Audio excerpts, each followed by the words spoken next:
दुनिया की सियासत अक्सर एक चेस गेम की तरह होती है, जहां हर मूव ग्लोबल बैलेंस को बदल सकता है। आज की दुनिया में तीन इंपॉर्टेंट प्लेयर्स हैं, अमेरिका, चाइना और ईरान। एक तरफ यूनाइटेड स्टेट्स है, जो डेकेड से ग्लोबल सुपर पावर रहा है। दूसरी तरफ चाइना है, जो रैपिडली एक पावरफुल इकोनॉमिक और मिलिट्री पावर बन चुका है। और तीसरी तरफ ईरान है, मिडिल ईस्ट का एक इन्फ्लुएंशियल कंट्री जिसका वेस्ट के साथ रिलेशनशिप हमेशा से टेंस रहा है। आज जब ईरान, इजराइल और अमेरिका के दरमियान टेंशन्स बढ़ रहे हैं, चाइना का रोल और भी इंपॉर्टेंट हो गया है। लेकिन इस कहानी को समझने के लिए हमें थोड़ा पीछे जाना होगा। चैप्टर 1, अमेरिका और ईरान की पुरानी कहानी। यूनाइटेड स्टेट्स और ईरान के रिलेशंस हमेशा से हॉस्टाइल नहीं थे। 1950s तक ईरान अमेरिका का क्लोज एलाय था। उस वक्त ईरान पर शाह मोहम्मद रेजा पहलवी की हुकूमत थी, जो प्रो वेस्टर्न थी। लेकिन 1979 में सब कुछ बदल गया।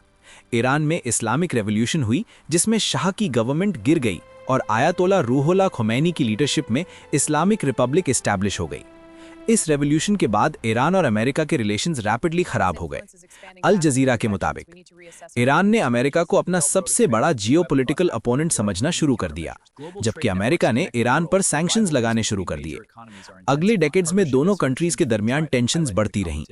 अमेरिका ने ईरान पर न्यूक्लियर वेपन्स डेवलप करने का इल्जाम लगाया, जबकि ईरान का कहना था कि उसका न्यूक्लियर प्रोग्राम पीसफुल एनर्जी के लिए है। इस कॉन्फ्लिक्ट ने मिडिल ईस्ट पॉलिटिक्स को डीपली इन्फ्लुएंस किया। चैप्टर 2, चाइना का राइज और अमेरिका के साथ कंपटीशन।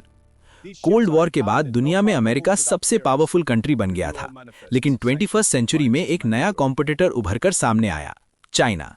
चाइना की इकोनॉमी रैपिडली ग्रो हुई और वो दुनिया की सेकंड लार्जेस्ट इकोनॉमी बन गया। इस राइज ने यूनाइटेड स्टेट्स और चाइना के रिलेशंस को कॉम्प्लेक्स बना दिया।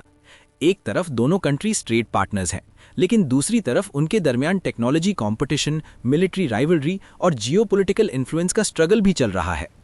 एशिया पैसिफिक रीजन में अमेरिका ने अलायंसेस बनाए ताकि चाइना के ग्रोइंग इन्फ्लुएंस को बैलेंस किया जा सके। इस वजह से यूएस चाइना रिलेशनशिप कोऑपरेशन और कंपटीशन का मिक्स बन चुका है। चैप्टर 3, ईरान और चाइना का स्ट्रेटेजिक पार्टनरशिप। जब ईरान पर वेस्टर्न सैंक्शंस लगाए गए, तो ईरान ने नए इकोनॉमिक पार्टनर्स की तलाश शुरू की। यहाँ चाइना एक इंपॉर्टेंट पार्टनर बनकर सामने आया। चाइना ईरान का सबसे बड़ा ऑयल बायर बन गया। कुछ रिपोर्ट्स के मुताबिक चाइना ईरान के ऑयल एक्सपोर्ट्स का बहुत बड़ा हिस्सा खरीदता रहा है। 2021 में ईरान और चाइना ने 25 year strategic cooperation agreement sign किया। इस एग्रीमेंट का aim infrastructure projects, energy cooperation और टेक्नोलॉजी कोलैबोरेशन को एक्सपैंड करना था। चाइना ने ईरान में रेलवेज, हाईवेज और एनर्जी इंफ्रास्ट्रक्चर में इन्वेस्टमेंट भी किया। इस पार्टनरशिप ने ईरान को इकोनॉमिक सपोर्ट दिया, जबकि चाइना को एनर्जी रिसोर्सेज मिलते रहे। चैप्टर 4, मिडिल ईस्ट में नया पावर बैलेंस। चाइना सिर्फ इकोनॉमिक पार्टनर ही नहीं रहा। रीसेंट ईयर्स में चाइना ने मिडिल ईस्ट डिप्लोमेसी में भी रोल प्ले करना शुरू किया। 2023 में चाइना ने सऊदी अरेबिया और ईरान के दरमियान डिप्लोमेटिक रिलेशंस रिस्टोर करवाने में मीडिएशन की। ये एक सिग्निफिकेंट जियोपॉलिटिकल मूवमेंट था। इससे सिग्नल मिला कि चाइना अब मिडिल ईस्ट पॉलिटिक्स में भी इन्फ्लुएंस बिल्ड कर रहा है। Chapter 5, current crisis, Iran versus US and Israel. आज जो सिचुएशन दुनिया देख रही है वो काफी टेंस है। रीसेंट रिपोर्ट्स के मुताबिक ईरान और इजराइल के दरमियान मिलिट्री कॉन्फ्रंटेशन बढ़ गया है। यूनाइटेड स्टेट्स भी इजराइल का क्लोज एलाय होने की वजह से इस कॉन्फ्लिक्ट में इन्वॉल्व है। चाइनीज फॉरेन मिनिस्टर वांग यी ने इस सिचुएशन पर रिएक्ट करते हुए कहा कि मिलिट्री स्ट्राइक्स और एस्केलेशन से रीजनल स्टेबिलिटी को खतरा हो सकता है। चाइनीज फॉरेन मिनिस्टर वांग यी ने अटैक्स रोकने और डिप्लोमेसी को प्रमोट करने की अपील की। चाइना का स्टैंस ये है कि कॉन्फ्लिक्ट्स को डायलॉग और नेगोशिएशन से सॉल्व करना चाहिए।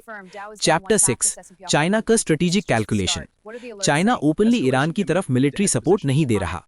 इसकी एक इंपॉर्टेंट रीजन इकोनॉमिक स्ट्रैटेजी है। चाइना मिडिल ईस्ट से एनर्जी इंपोर्ट्स पर डिपेंड करता है। अगर रीजन में लार्ज स्केल वॉर होता है, तो ऑयल सप्लाई और ग्लोबल ट्रेड रूट्स डिसरप्ट हो सकते हैं। रीसेंट एनालिसिस के मुताबिक चाइना और रशिया ज्यादातर डिप्लोमेटिक सपोर्ट दे रहे हैं, लेकिन डायरेक्ट मिलिट्री इन्वॉल्वमेंट से बच रहे हैं। चाइना अपनी ग्लोबल ट्रेड और इकोनॉमिक स्टेबिलिटी को प्रायोरिटी देता है। Chapter 7, global power competition. Iran का कॉन्फ्लिक्ट सिर्फ रीजनल इशू नहीं है, इसका कनेक्शन ग्लोबल पावर पॉलिटिक्स से भी है। अमेरिका चाहता है कि ईरान न्यूक्लियर वेपन्स डेवलप ना करे और मिडिल ईस्ट में अपना इन्फ्लुएंस लिमिटेड रखे।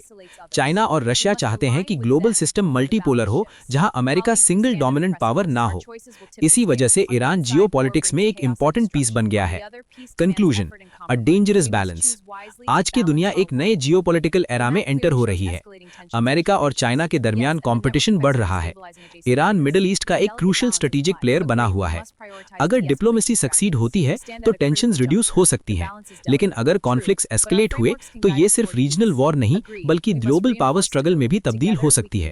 और इसीलिए दुनिया के एक्सपर्ट्स इस सिचुएशन को बहुत क्लोजली ऑब्जर्व कर रहे हैं, क्योंकि कभी-कभी हिस्ट्री के सबसे इंपॉर्टेंट मोमेंट्स क्वाइटली अनफोल्ड होते हैं, और जब दुनिया को पता चलता है तब तक चेस बोर्ड पर बहुत सी मूव्स हो चुकी होती हैं। और अगर आपने हमारी इससे पहली video Iran versus Israel and America the Middle East on the brink of war नहीं देखी है तो वो लाजमी देखिएगा, क्योंकि हर आने वाली डॉक्यूमेंट्री बहुत इन्फॉर्मेटिव और गहरी होती है।